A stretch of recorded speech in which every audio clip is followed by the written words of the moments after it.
এখন গাউসের উপপাদ্য বিবৃতিটা হচ্ছে এরকম: কোন বদ্ধতলের মধ্য দিয়ে মোট অতিক্রান্ত তড়িৎ ফ্লাস্ক ওই তলের মধ্যে অবস্থিত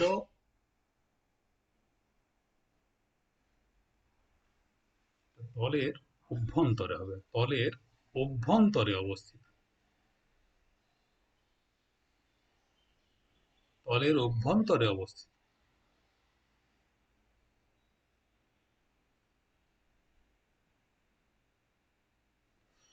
মোট আধানের 1/ε0 গুণ। গাণিতিকভাবে integration of E dot DS is equal two q/ε0। তো ধরা যাক এই একটি বদ্ধ তল, আগের ক্লাসে যেটি আমরা কাগজি লেবুর কথা বলেছিলাম, তার খোসাটা হচ্ছে পুরোটাই বদ্ধ তল একটা, আর তার ভেতরে একটা চার্জ রয়েছে কিউ। এখন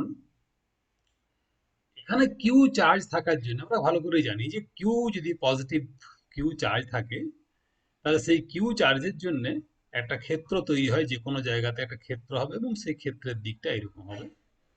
এখানে যে ক্ষেত্র হয়, ক্ষেত্র হবে ই ইজ ইকুয়াল টু, যে ক্ষেত্রটা তৈরি হবে এখান থেকে এর দূরত্ব যদি এক্স হয়, তাহলে এক্স দূরত্বে ক্ষেত্র হবে E is equal to Q by 4πε0 X এর স্কোয়ার, এবং ক্ষেত্রের দিকটা বহির্মুখী হবে যেহেতু এখানে একটা পজিটিভ চার্জ রয়েছে। তো এখানে বলা হচ্ছে যে কোনো বদ্ধতলের মোট মধ্য দিয়ে অতিক্রান্ত তড়িৎ ফ্লাক্স ওই তলের অভ্যন্তরে অবস্থিত মোট আধানের 1/ε0 গুণ।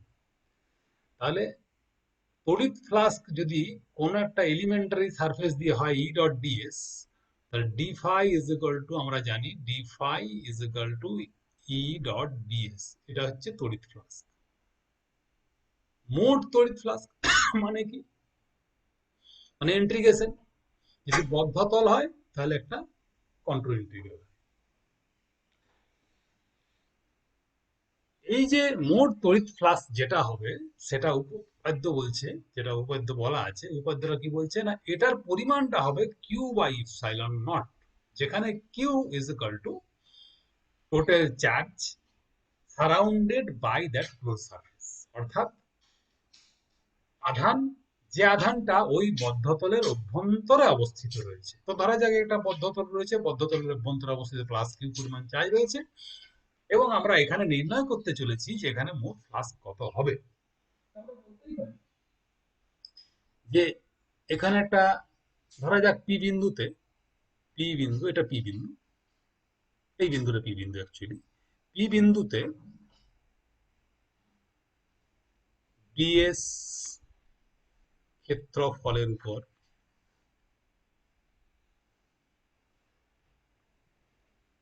মধ্য দিয়ে অতিক্রান্ত তড়িৎ ফ্লাক্স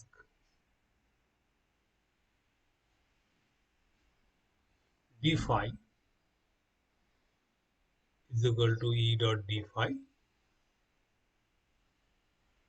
ই ডট ডিএস, যেখানে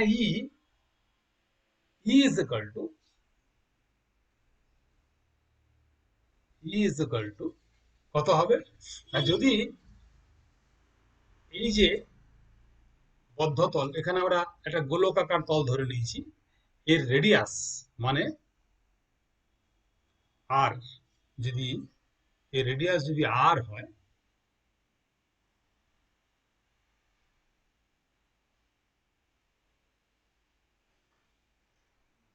তাহলে ইজ ইকাল টু হবে কিউ বাই 4πε0 আর স্কোয়ার। একটা আর ইউনিট থাকবে এই কারণে, কারণ এটা একটা ভেক্টর কোয়ান্টিটি।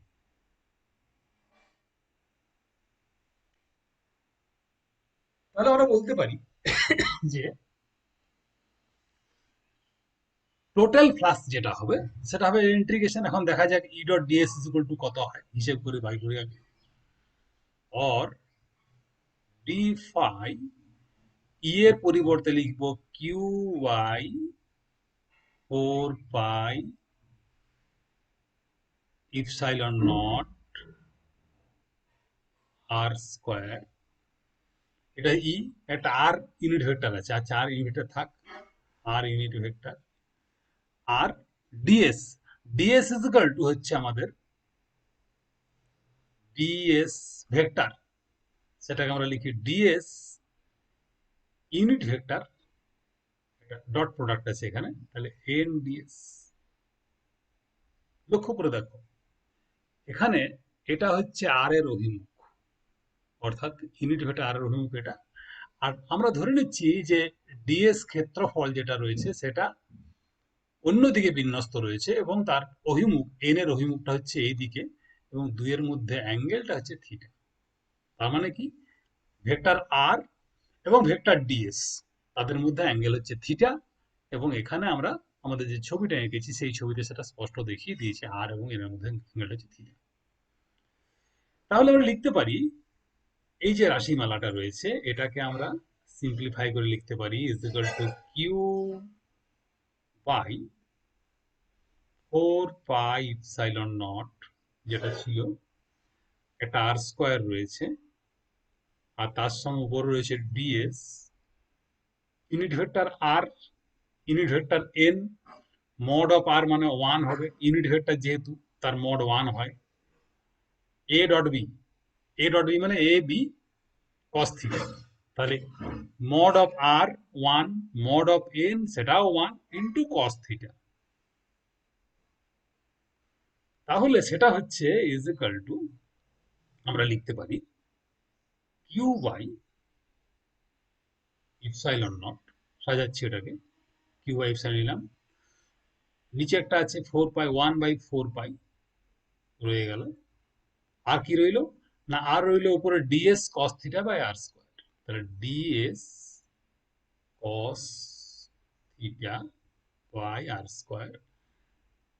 এরপর লক্ষ্য করে দেখো এই যে DS cos theta by R square, এই যে কোয়ান্টিটিটা, যারা আমার সলিড অ্যাঙ্গেলের ক্লাসটা করেছে তারা ভালো করেই জানো, এর আগের ক্লাসটা, সেটা হচ্ছে ডি ওমেগা। তার মানে এসে গেল এটা ডি ওমেগা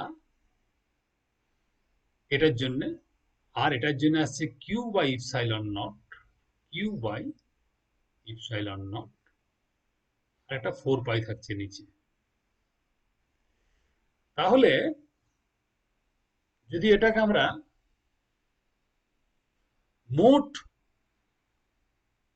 তড়িৎ ফ্লাক্স নির্ণয় করতে চাই, তাহলে বদ্ধ তলের মধ্য দিয়ে মোট অতিক্রান্ত তড়িৎ ফ্লাক্স যদি নির্ণয় করতে চাই, তাহলে আমাদের কিছুই না, এটাকে ইন্টিগ্রেট করতে হবে। ইন্টিগ্রেট মানে control integral, surface integral actually বলে এটাকে, সারফেস ইন্টিগ্রাল।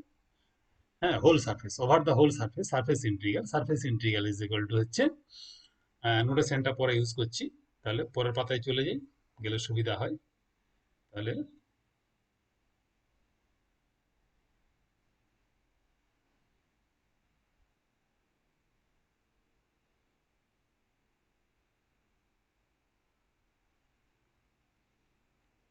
অতএব বদ্ধ তলের মধ্য দিয়ে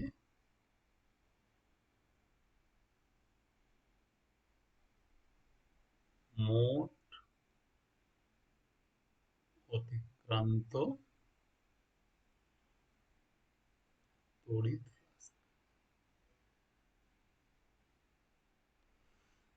electric flux over the whole surface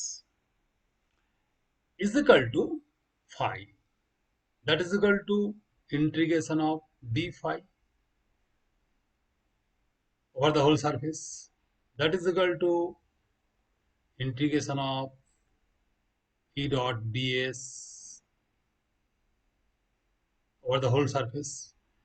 আগে এটাকে নির্ণয় করে দিয়েছি, সেটা কি নির্ণয় করেছি, করেছি এইরকম, কিউ বাই ইপসাইলন নট একটা 4 পাই থাকে, আর এখানে যেহেতু হোল ইন্টিগ্রাল, তাহলে এটার ইন্টিগ্রাল হোল হবে D omega over the whole surface. আবার ওভার দ্য হোল সারফেস ইন্টিগ্রেশনটা যদি করা হয় তাহলে আমরা জানি এটা হয় কিউ বাই ইপসাইলন নট, উপরেও 4 পাই নিচেও 4 পাই।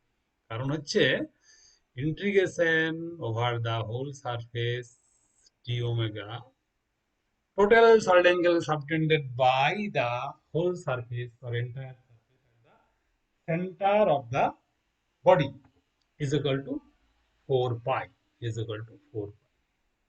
তাহলে যেহেতু এটা সমান 4 পাই তাহলে আমাদের ঝামেলার কিছু নেই, এটা আগে শেখা আছে। 4 পাই ক্যান্সেল হয়ে গেল, that is equal to Q by epsilon not. তার মানে এটা প্রমাণটা গাউসের সূত্র বা গাউসের উপপাদ্য প্রমাণিত হয়ে গেল। এখন যদি এমনটা হয়, ধরা যাক এটা তোমাদের চিন্তার খোরাক দিলাম আমি, যে সারফেসটা এরকম না হয়ে, অর্থাৎ পারফেক্টলি গোলকাকার না হয়ে, যেটা গোলকটা এঁকেছিলাম সেরকম পারফেক্টলি গোলকাকার যদি না হয়ে সেটা একটা অন্যরকম সারফেস হয়। এরকম সারফেস তো ছিল, এই সারফেসের পরিবর্তে যদি এইরকম সারফেস হয় এবং চার্জটা এই জায়গায় থাকে, এরকম জায়গায় চার্জ থাকে, তাহলেও কি এই সূত্র খাটবে? কিংবা এমনটা যদি হয় যে ধরা যাক যে সারফেসটা এরকম হলো, হতে তো পারে। এই যে কখনো কখনো বাজারে দেখবে খাম আলু, তো ঠিক কাগজি লেবু বা লেবুর মতো না হয়ে শেপটা যদি সেরকম একটা ঘন বস্তু হলো এবং তার ভেতরে একটা চার্জ থাকবে, তাহলে কি এই সূত্র খাটবে? যদি খাটে তাও লজিকটা বলতে হবে, যদি না খাটে তাও লজিকটা বলতে হবে। হ্যাঁ, তো সেটা প্রমাণ করার জন্য আমাদের একটু বেশি ম্যাথমেটিক্স জানতে হবে। সেটা পরবর্তী ক্লাসে না হয় অন্য সময় করা যাবে। এখন এটা আপাতত যেটা পড়ানো হলো সেটা হচ্ছে গাউসেস লয়ের, এই গাউসেস থিওরেমের যেটা এক্সপ্রেশন বা বিবৃতি এবং তার যেটা proof, এই দুটো পড়িয়ে দেওয়া হলো। ধন্যবাদ আবার তোমাদের।